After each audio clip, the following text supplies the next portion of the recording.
Ready? Yeah.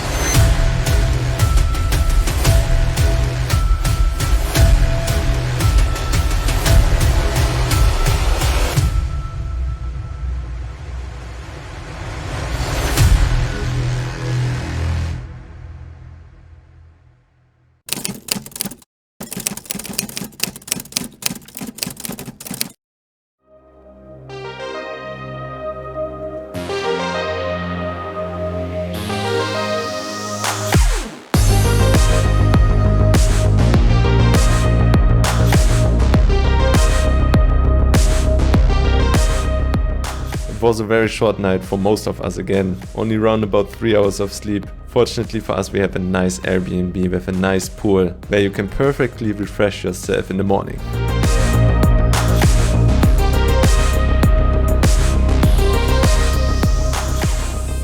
After a nice breakfast, we decide to start pretty chill into the day, just some relaxing cash games. First stop, Resorts World.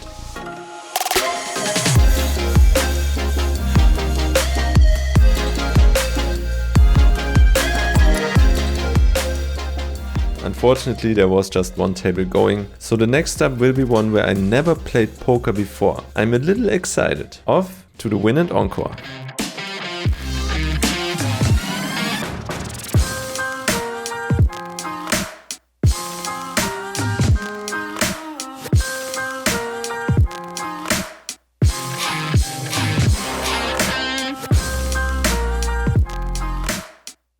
Three or four tables of 1-3 were going, and it didn't take too much time for all of us to take a seat. I buy in for 300 this time. The max buy-in in this 1-3 game is 500, but for now 100 big blinds is totally fine for me. It's close to 1 PM and the first drinks were ordered. In the meantime, one of my buddies is running hot in the $300 mystery bounty day 2 and he already got his first bounty. Unfortunately a min bounty for $300, but nonetheless very nice. In the first hand we got at this table we have 8-7 offsuit. I raise this pot pre and take it down with a c-bet on a king-king-jack board. Nice start.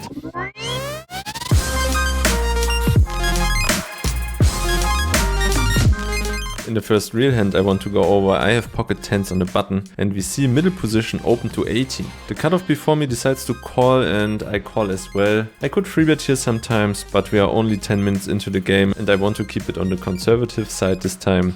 The blinds get out of the way and we see a flop free raise of Queen 5 Deuce Rainbow. The initial raiser checks, the cutoff checks behind and I decide to check as well. We see the 8 of spades on the turn that brings in a backdoor flush draw and the middle position player checks for a second time. Now the cutoff decides to bet for 35. Since he didn't bet the flop, I don't think he has many queens in his range, so I stick in a call. The middle position player gets out of the way and we are only heads up to a river. The dealer burns and shows us another queen, so it makes it even less likely that my opponent has a queen. Nevertheless, he decides to bet again and this time for 40. Since the obvious straight and flush draws bricked with this card, I stick in a call. We see the bad news, my opponent shows us ace queen offsuit. And it's already rebuy time. Rebuy for $100, in for 400 total now. The next hand is only 10 minutes later and here we are in the +1 position with ace-jack offsuit. We see a limp from the under the gun player and I raise to 50. Only 4 players behind me decide to call and we see a flop 5 ways of 9-8-4 rainbow. Seems like nobody has a real piece on this board because we all decide to check on this board. We see a nice looking jack on the turn and when it's checked to me, I decide to bet on the smaller side for 25. If I get raised, I think I have an easy fold, otherwise let us see what develops on the river. But it doesn't come to that because it folds to the cutoff who jams, but only for $30 total. All of the other players get out of the way and have an easy call for just $5 more. We go to river, heads up and the dealer shows us a 7. To my surprise, I was ahead on the turn because my opponent shows us Jack 10 and we lose another one.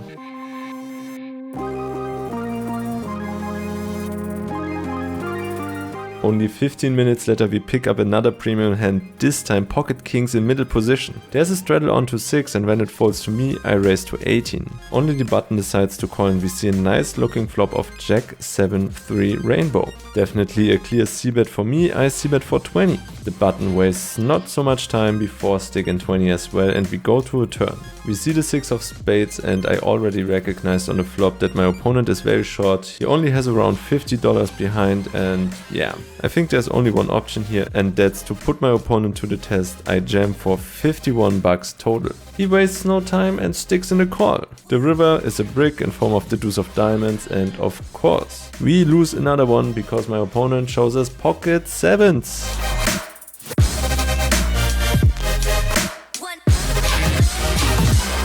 I rebuy again for $200, so I'm in for $600 total, but to be honest the next 2 or 3 hours nothing is going on for me. Not really an exciting hand I can go over here for you guys, but drinks are flowing and even better, my buddy in the Golden Nugget tournament is running hot. He collected 2 more bounties. In the end he finished in 35th place for $1,000 plus the 3 min bounties for $300 makes a total cash out for him for $1,900. Pretty nice result and that means we earned ourselves 190 bucks. Pretty nice.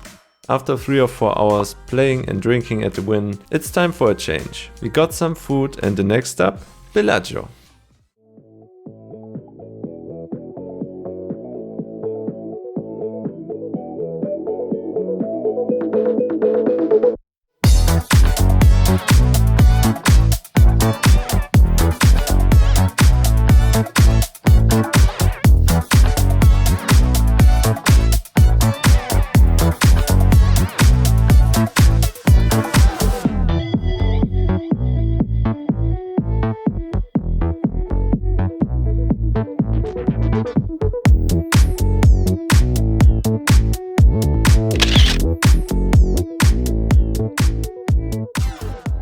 We arrived at the Bellagio at around 6 and there was a very long waiting list. It almost took us 1.5 hours before we got a seat, but finally we made it and in this game I buy in for $300, which by the way is the max buy-in in this game. 10 minutes into the session I pick up the first playable hand, pocket 6s from the under the gun position. I decide to raise to 10 and we see 2 caller before it folds to the button who 3 bets to 30. I stick in the $20 more and that invites the 2 caller behind me to call as well and we are already in a bloated pot 4 ways and the dealer shows us King 7-5. We all decide to check to the initial 3-better and he checks back. We see a 3 card in form of the 4 of spades on the turn and we check again. This time the cutoff steps for 40 bucks. The button gets out of the way and since we have an open-ended straight draw and we get a very good price, I decide to call. We are only heads up to the last card and the dealer rewards us and shows us the 8 of spades. I think I should lead here most of the time. It's too likely that my opponent will check back and I miss a lot of value. So after a short time I decided to lead for 100 bucks. My opponent doesn't seem too pleased about it. He takes about 1 or 2 minutes but then decides on a call. Very nice result. I turn over my hand and he shows us pocket 8s. So he rivered a set, but that's no good sir. We win this big pot. Feels pretty nice again after the bet session at the Wynn.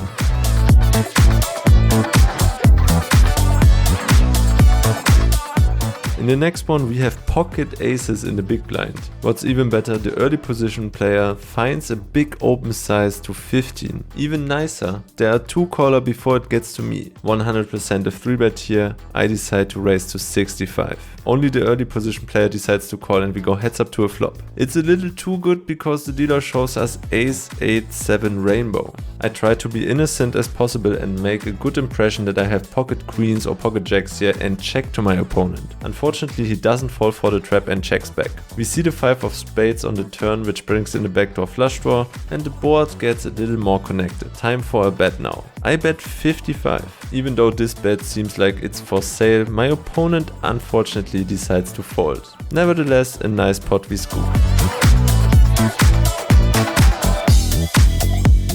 The next 2 hours went very bad again for me and I chipped down to almost starting stack. Unfortunately I don't have video footage, but in the last hand of the night I get it in with pocket aces versus pocket jacks for around 200 or 220 bucks, and we hold. So in the end we book a nice little profit here at the Bellagio for 200 bucks, and for the first time on this trip we are up on a day. Two of our buddies still played at the Venetian and we headed there, but when we arrived there we decided to call it a night. It's already 1 AM and some more drinks were flowing. It's time to go home. In the end, here are the numbers for the day, and again, thanks for watching guys. If you like this video, if you like my content, leave a like and subscribe under the video. Much appreciated, thanks, and see you in the next one.